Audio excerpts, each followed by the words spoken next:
ဒေချာကြီးစမ်းမှာကျွန်တော်တို့ညစီရှိမှာအေယာမတစ်မီကြီးတပင်ရှိနေတယ်အဲ့ဒါတာမန်တစ်ပင်မဟုတ်ဘူးနေပေါင်းများစွာမြစ်တွယ်နေတဲ့တောက်စိတ်အစိတ်ပင်ကြီးပဲသူရဲ့မြစ်တွေကမြေစီလွာကိုစုပ်ယူထားလိုက်တာဒီပတ်ဝန်းကျင်ကအပင်ပေါက်လေးတွေဗမ်းမင်လေးတွေအကုန်လုံးညှိုးနှွမ်းပြီးသေဆုံးကုန်ကြပြီဒီပင်ကြီးရှိနေတဲ့၍ဒီမြေကမီးလောင်တိုက်တွင်းခံနေရတယ်လို့ပူလောင်နေတာပဲဒါပေမဲ့ရေစရာကောင်းတာတစ်ခုရှိတယ်အဲ့ဒီစိတ်ပင်ကြီးပေါ်မှာငှက်တအုပ်နားခုန်နေကြတယ်သူတို့ကအော်ဟစ်ပြီးတချင်းဆိုနေကြတယ်ဒီပင်ကြီးကအေးမြလိုက်တာလုံခြုံလိုက်တာအားလုံးကိုအရေးပေးနေတာတဲ့တကယ်တော့သူတို့ပြောင်းနေတာမဟုတ်ဘူးအစိမ်ဝင်မိပြီးရှောင်ရမ်းနေကြတာပဲကိုတိုက်ကိုပြန်မီးရှို့နေမှမသိဖြစ်နေတဲ့တနာစရာတတ္တဝါတွေပဲ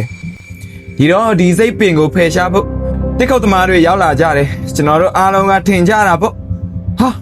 ဒီတစ်ခါတော့ဒီပင်ကြီးအမြက်ကပြက်ပြီလို့ဒါပေမဲ့တေချာကြည့်လိုက်တော့တခုခုလွဲနေတယ်တစ်ခုတ်သမားတွေကပစိန်နေလှတွေကင်နာပင်မဲ့အမြက်ကိုမတူးကြဘူးအကိုင်းခတ်တွေကိုပဲခုတ်နေကြတယ်တေးရွက်တွေကိုပဲချွေယူနေကြတယ်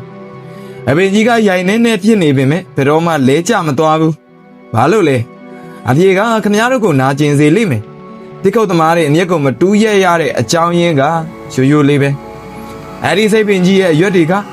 တိရွက်စိမ့်စိမ့်တွေမဟုတ်ဘူးငွေစက်ကူတွေဖြစ်နေလို့ပဲတိကုတ်လိုက်တိုင်းကြွေကြလာတဲ့အရွက်တွေကသူတို့အတွက်ဝင်ငွေတွေဖြစ်နေတဲ့၍ဒီပင်ကြီးလဲကျသွားမှာကိုသူတို့ကိုယ်တိုင်မလိုလားကြဘူးအဘောကငတ်တွေကလည်းအော်နေတော့အောက်ကလူတွေကလည်းအရွက်တွေကောက်လို့ကောင်းနေတော့ဒီတော့အစိတ်ပင်ကြီးကဆက်လက်ရှင်သန်နေအောင်မှာပဲဒါဟာကျွန်တော်တို့ရင်ဆိုင်နေရတဲ့စစ်ပွဲရဲ့အမှန်တရားပဲအမြင့်ကိုမလှန်ရဲတဲ့၍အရွက်ကပြန်ဝင်နေအောင်မှာပဲအကျိုးစီးပွားတွေရှိနေတဲ့၍ဒုက္ခတွေကရှည်ကြာနေအောင်မှာပဲခင်ဗျားတို့လက်မခံကြလဲဒါညင်းလို့မရတဲ့အရှိတရားပဲ